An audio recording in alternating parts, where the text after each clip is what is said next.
All right, so now we're going to go over rock layers. The first thing you need to know about rock layers or strata is the law of superposition.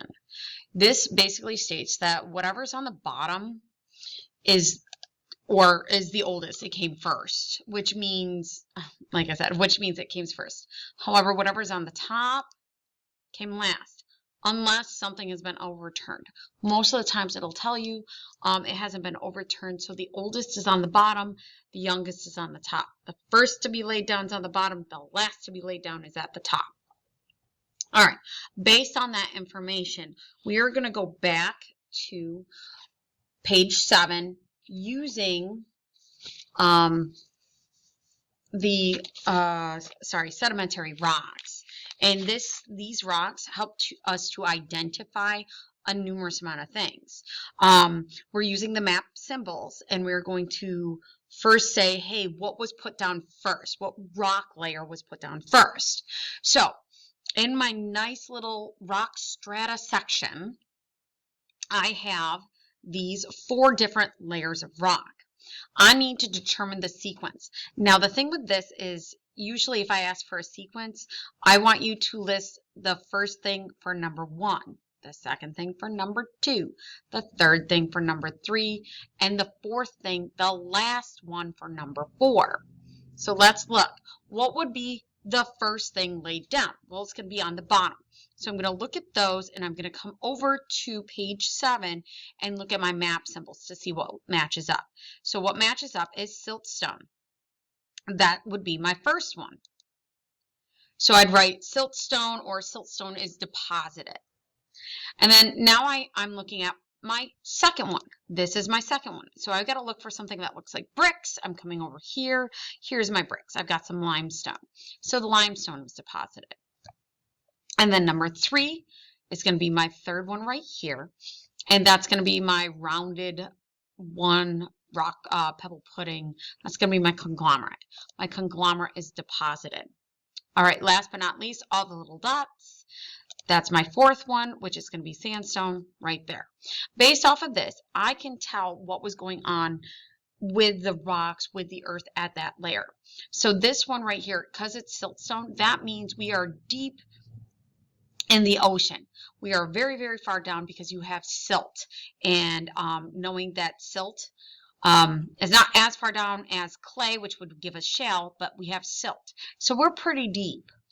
And then we get to with limestone. Limestone, according to our reference table, is broken shells, which means that there was some type of uplift during this period that brought from relatively deep to relatively shallow seas to get those crustaceans and all those shellied organisms. And then I have pebbles. Ooh, how did pebbles happen? Well, it could have turned into some type of beach or kind of like a river type area. And then last but not least, I have sand, and it went back to a beach area. So this would be more like either a rounded beach, or it would be a river type situation going on. And then we go back to a regular beach, which gives you the sandstone. All right. The second law, or my rule, it's Mrs. Coe's rule, is the rule of common sense, which states that you cannot fold, fault, or intrude through something unless it was there first. I can't break something unless that something was there to start. So, what I mean by that is if I take a simple piece of paper, right, I have this piece of paper. I have to have the paper first before I can cut it, right? I have to have the paper there first. I have to have the paper first before I can fold it, right? I have to have the paper there before I put like a little slit into it, or I draw on it. It has to be there first before something can be done to it. With that in mind, we're going to go back and do what we did on the first slide. I'm going to determine the sequence using this common sense. Now, a fault will just be like a cut going down, like a sideways cut, and you're going to see a shift in the rocks. right? Like there's going to be a cut and a shift. A fold means it's like there's this uplift. It kind of like it bumps. Instead of going flat like this, it bumps up or curves down. Either way, it's folded. And an intrusion is what we see right here. Intrusion looks like those cacti. And we've seen intrusions before. Those are those igneous intrusions, right? So based off of those, I'm going to determine the sequence right here. So I'm going to look at the first thing. Remember, it can't have happened first if the other rocks hadn't been there. Another way to know that if it happened first is if you see the cacti lines. The cacti lines means that metamorphism has occurred. That means the rocks had to have been there first. So let's see. What would be our number one? Well, our number one would still start at the bottom. There is no upturn on this, guys. There's no upturn. So my number one, again, the bricks. I come over here. It is limestone. So limestone was deposited. All right, I still see the lines right here next to that intrusion, so I know that number two is going to be right here with my dashed lines and the shale. Shale was deposited. All right, number three, it's either going to be this or this. Well, I've got those lines again, so it's got to be this. This has got to be number three. And my dots, just dots, is going to be sandstone. So I had limestone, then shale, then sandstone. Now what's next? Well, looking right here, I've got a flat line. So this did not intrude through this. So this had to have happened first. So number four is going to be my igneous intrusion. Leaving number five on the top, which is the rounded stuff, conglomerate deposited. All right, a little history. So we had a small shallow sea, which then went down and you went really, really deep to get some clay. And then we went back up to a beach. We had volcanic action happening. And then we went to like a rivery type area or a rock beach. All right. Let me move this down here. Rock layers at an intrusion. That's what I was talking about before, is hot igneous rock that comes up through the rock layers and changes everything it comes into contact with. Remember back from metamorphic rocks, when you see those intrusions, you know that along that line, you have that change from sedimentary to metamorphic rocks. And then on the inside, you have the igneous rocks. Remember, rock layers had to be there first. That is my rule of common sense. Before the intrusion could come up through them. Now we have this word called an unconformity. It is missing rock layer that has been eroded away. This is designated by a squiggly line. I know, it's like so scientific. It is squiggly, right? Okay, so let's look at this, knowing all the laws of superposition, my common sense rule. Let's apply it to this now. All right, so now I see, I've got a bump, number one, and I have little lines. You see those little lines, those little cacti lines? That means I had to have something there first before the cacti lines came up. So my number one is actually this limestone. The limestone was deposited first.